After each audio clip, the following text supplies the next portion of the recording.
Pour apprendre nos leçons avec amour et zèle, n'attendons pas d'en avoir le temps, mais pour graver dans nos cœurs chacun de son nouvelle, ayant chaque jour un instant. Amis, étudions nos leçons. Amis, étudions chaque jour, et nous aurons la paix du cœur et de son grand amour. Si nous étudions chaque jour, amis, étudions nos leçons. Amis, étudions chaque jour, et nous aurons la paix du cœur et de son grand amour. Si nous étudions chaque jour.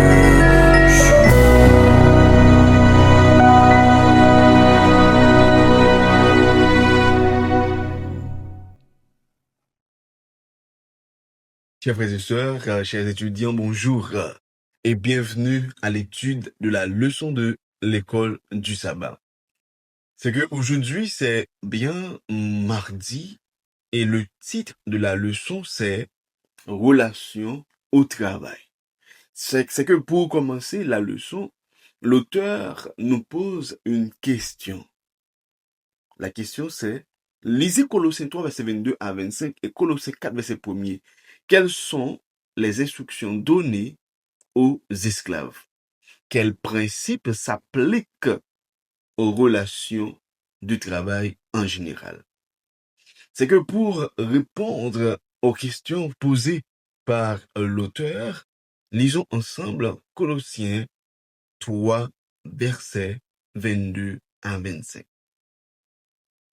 Serviteurs, obéissez en toutes choses à vos maîtres selon la chair, non pas selon sous leurs yeux, comme pour plaire aux hommes, mais avec simplicité de cœur, dans la crainte du Seigneur.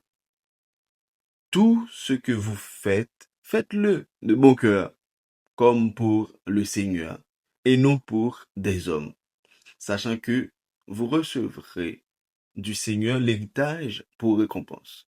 Servez Christ le Seigneur, car celui qui agit injustement recevra selon son injustice, et il n'y a point d'acception de personne. Maintenant, Colossiens 4, verset 1er. Maîtres, accordez à vos serviteurs ce qui est juste et équitable, sachant que vous aussi, vous avez un maître dans le ciel. C'est que avant de répondre aux questions, considérons ensemble le contexte historique de la ville de Colosse. C'est que cette ville se trouvait dans la région de Phrygie. Aujourd'hui, c'est la Turquie. C'est que au 1er siècle, cette ville faisait partie de l'Empire romain. Même si Colosse n'était plus une grande métropole, c'est que elle restait un centre commercial actif.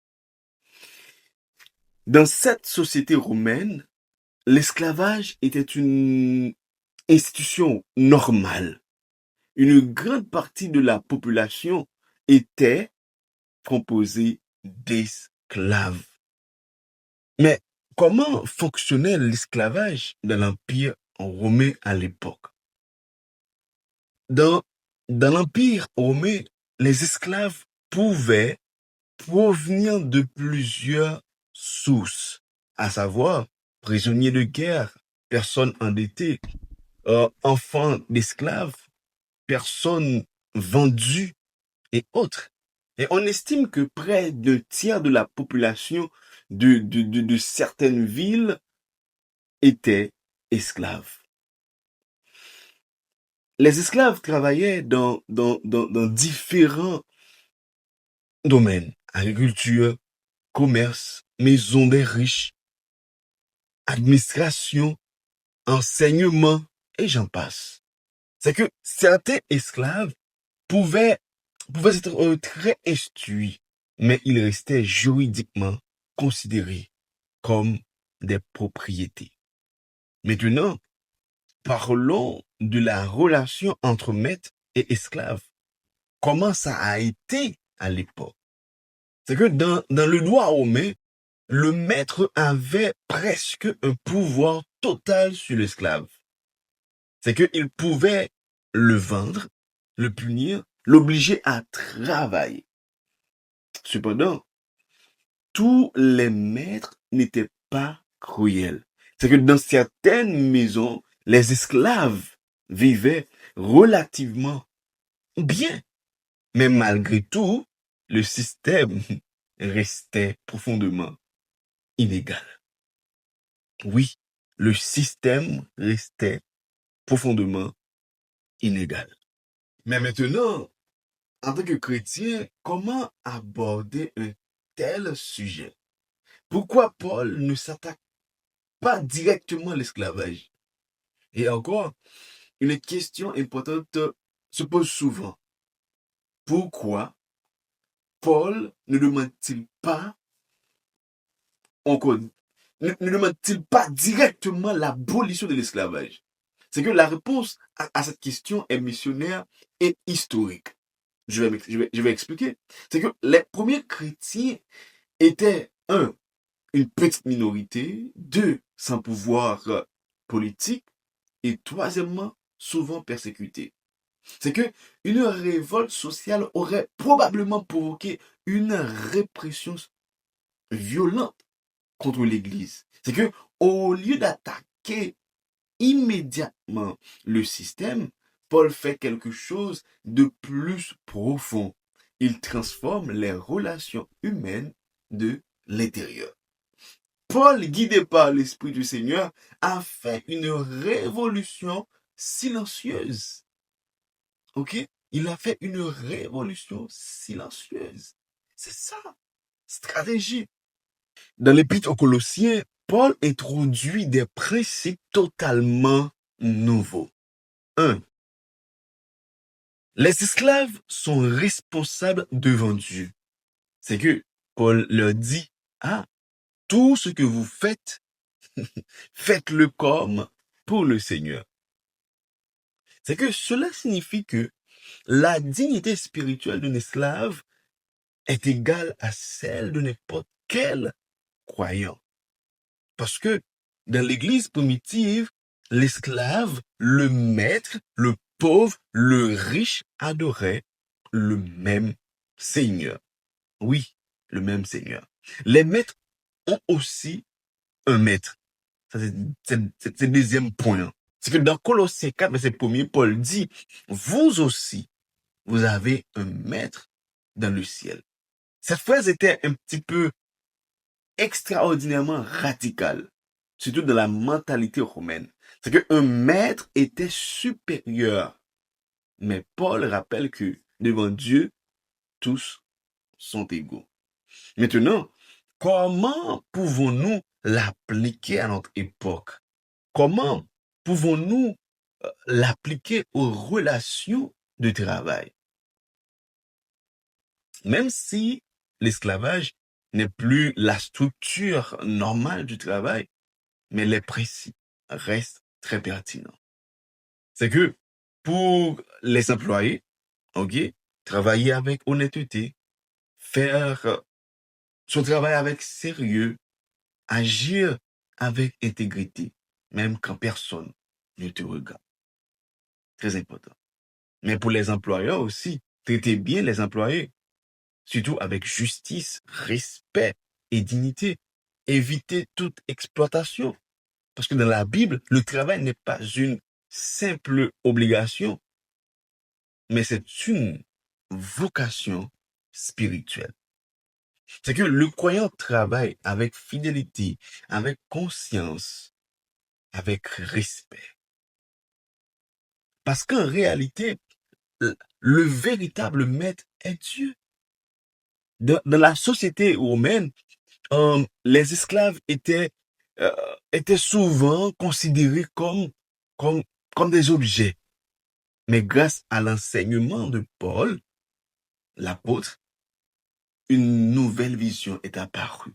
Chaque personne possède une dignité donnée par, par Dieu.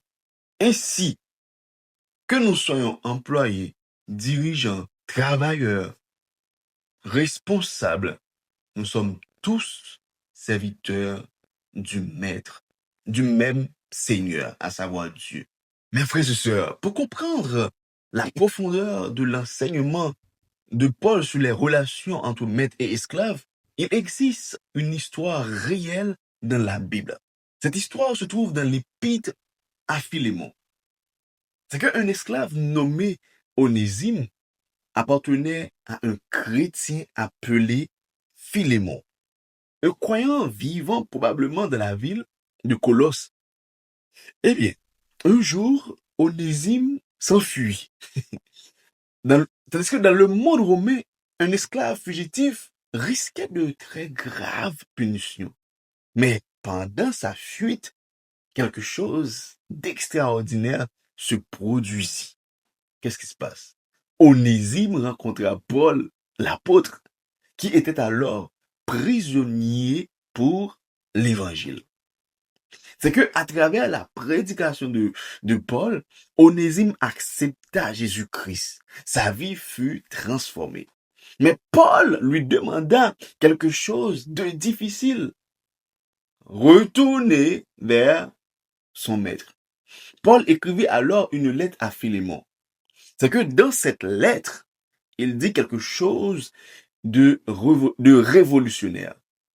Reçois-le non plus comme un esclave, mais comme un frère bien-aimé. C'est que c'était une idée radicale de la société romaine. C'est que, mes frères et sœurs, l'évangile transformait la relation entre maître et esclave. Il n'était plus seulement maître et serviteur, mais maintenant, c'est frère en Christ. C'est cela la puissance de l'évangile. Il ne change pas seulement les lois, mais il change aussi les cœurs. La puissance de l'évangile. Le message de l'épître aux Colossiens nous rappelle une vérité profonde.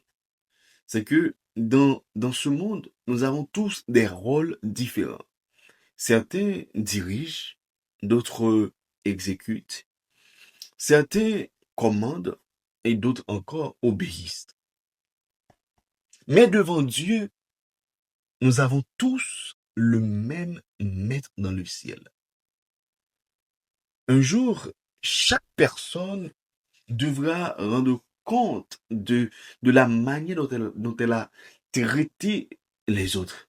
Parce que le véritable chrétien ne se reconnaît pas seulement à sa foi, mais à la manière dont il traite ses proches, ses collègues, ses employés, ses dirigeants et même ceux qui sont sous son autorité. Car lorsque l'amour du Christ transforme le cœur d'une personne, c'est que les relations automatiquement changent. C'est que le travail devient un service, l'autorité devient une responsabilité. Et les relations humaines deviennent un reflet du royaume de Dieu. Ainsi, vivre l'évangile au travail, c'est montrer au monde que Christ vit réellement en nous. Mes frères et sœurs, nous arrêtons là. Alors que Dieu nous aide à appliquer ces paroles dans notre vie et que notre vie soit transformée pour la gloire de son Saint-Nom et pour notre bénédiction en retour. Que Dieu vous bénisse abondamment. N'oubliez pas, partagez la leçon, like et abonnez-vous. C'était votre serviteur, Guy Caleb. Ciao, à demain matin si Dieu le veut. Une vérité à dire, des vies à libérer de la peur et de la honte. Trop de mensonges en circulent, mais la vérité existe. Dieu est le créateur de toutes choses. Le moment est venu de la dire. Oui, le moment est venu de dire la vérité. Dis-le au monde.